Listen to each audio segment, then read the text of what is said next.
Vous le connaissez certainement, il n'est plus à présenter. Il s'agit de M. Benjamin Netanyahou, le premier ministre de l'État hébreu. On se dira que c'est une décision historique. Mais est-ce que ça peut être une décision avec de l'ampleur? Est-ce que cette décision peut avoir de la lourdeur et de la profondeur? C'est ce que nous allons voir dans cette émission, parce que c'est la toute première fois depuis l'histoire de notre monde contemporain, de notre monde moderne, que la Cour pénale internationale puisse même imaginer, réfléchir à prendre une telle décision.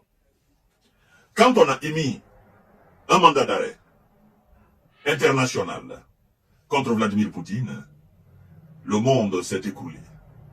Les gens se sont dit, oh non, là, ça va très loin avec la Cour pénale internationale. Nous-mêmes, nous avons dit, si la Cour pénale internationale, d'accord, arrive exactement à appliquer ce mandat d'arrêt, mais la question se posait de comment et de qui va arrêter M. Vladimir Poutine. C'est resté dans le vent jusqu'à nos jours, et M. Vladimir Poutine continue à vaguer à ses occupations. D'ailleurs, il a effectué plusieurs voyages après donc ce mandat d'arrêt de la Cour pénale internationale. M. Vladimir Poutine a d'ailleurs été applaudi par le monde entier en Chine. Applaudi par ceux qui sont censés même l'arrêter. M. Vladimir Poutine, après, a effectué d'autres voyages. Il n'a pas été arrêté jusqu'à présent. Il y a un certain nombre aussi d'officiers de l'armée russe qui sont sur la liste de la Cour pénale internationale. Et ce qui a été comique dans la situation, c'est que la Russie a créé sa propre Cour pénale internationale et a émis des mandats d'arrêt contre des représentants de la Cour pénale internationale, notamment le procureur, M. Karim Khan. Mais aussi, je crois bien, si je ne me trompe pas, ou si je n'abuse pas, il y a 2 juges ou 3 de la Cour pénale internationale qui sont poursuivis par la Cour pénale internationale russe. C'est comme ça l'on peut dire. Vous comprenez? La Russie même a appuyé sur l'accélérateur, est allée très loin, à 200 à l'heure, voire même 300 à l'heure, en interdisant, c'est-à-dire en mettant sur la liste noire de la Russie, donc de la justice russe, disons comme ça, 500 membres, 500 personnalités des États-Unis, et notamment M. Barack Obama. Mesdames et messieurs, après donc ce qu'ils ont considéré comme un symbole, le média The Time nous informe que dans la semaine, c'est-à-dire cette semaine, la Cour pénale internationale s'apprête à émettre un mandat d'arrêt international contre Monsieur le Premier ministre de l'État hébreu, Monsieur Benjamin Netanyahou. Il n'est pas le seul, dit le média. Le média cite notamment le ministre de la Défense de l'État hébreu.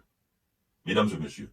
Mais vous allez entendre tout à l'heure la réplique du Premier ministre de l'État hébreu, donc M. Benjamin Netanyahou. Vous allez entendre tout à l'heure sa réplique. Le Premier ministre israélien pourrait bientôt être visé par un mandat d'arrêt de la Cour pénale internationale à cause du conflit à Gaza, rapporte The Time.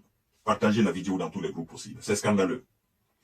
Selon le journal, outre le chef du gouvernement, voilà, à part même le chef du gouvernement, le ministre de la Défense, Yoav Gallant, et le chef d'état-major, n'est-ce pas, Shael, pourraient être visés par des mandats d'arrêt. Donc, le Premier ministre, le ministre de la Défense, le chef d'état-major, tous pourraient être, n'est-ce pas, visés par des mandats d'arrêt.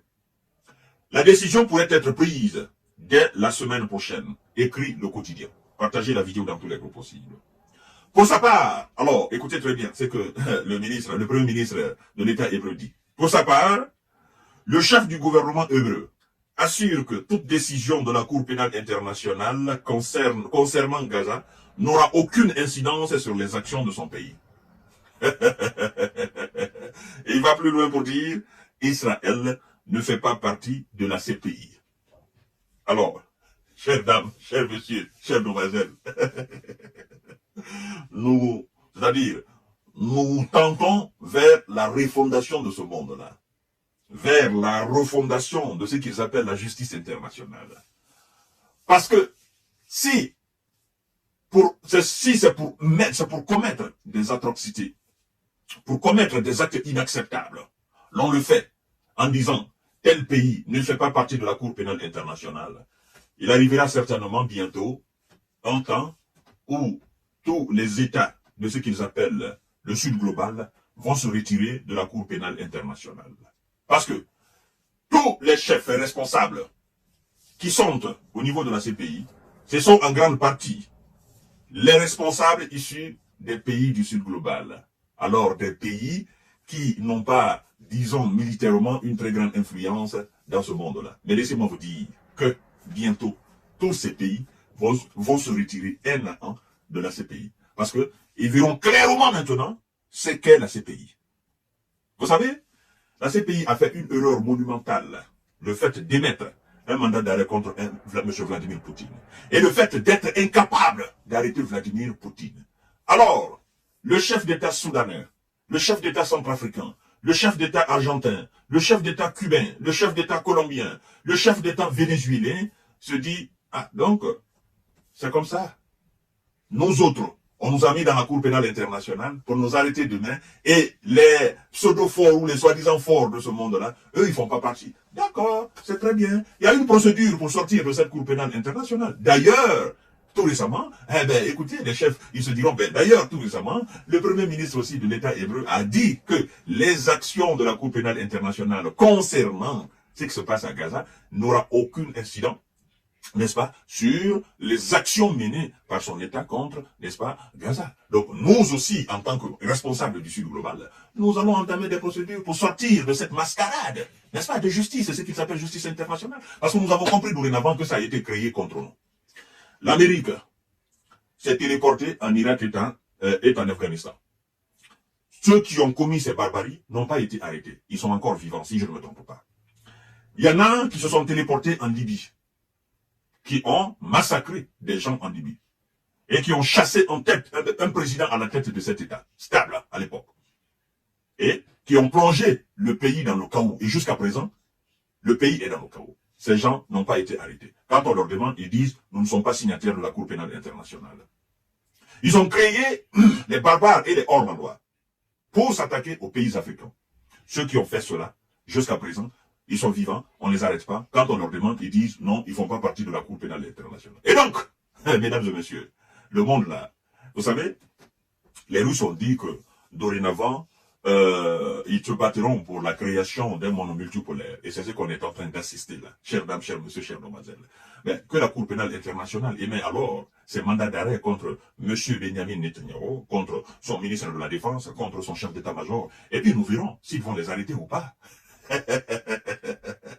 C'est devenu de la comédie, n'est-ce pas? Nous verrons s'ils vont les arrêter. Hein? Les chouchous des Américains, chouchous des Français, chouchous des Britanniques, chouchous des Allemands, hein? Et toute cette coalition occidentale soutient M. Benjamin dans son action. Et alors, qu'on nous fait croire que la Cour pénale internationale va arrêter ce dernier, cette Cour pénale internationale, c'est pour qui? C'est pour le bloc occidental. Contre qui? Contre les faibles. Alors, chers dames, chers messieurs, chers demoiselles, nous allons voir. Ils ont dit la semaine prochaine, non? C'est la semaine de demain, la semaine qui commence demain, là, s'il plaît à Dieu. Alors, partagez la vidéo dans tous les groupes possibles, abonnez-vous sur cette page, activez la cloche de notification pour ne plus rater nos vidéos. Le 2 poids 2 mesures, nous allons le voir.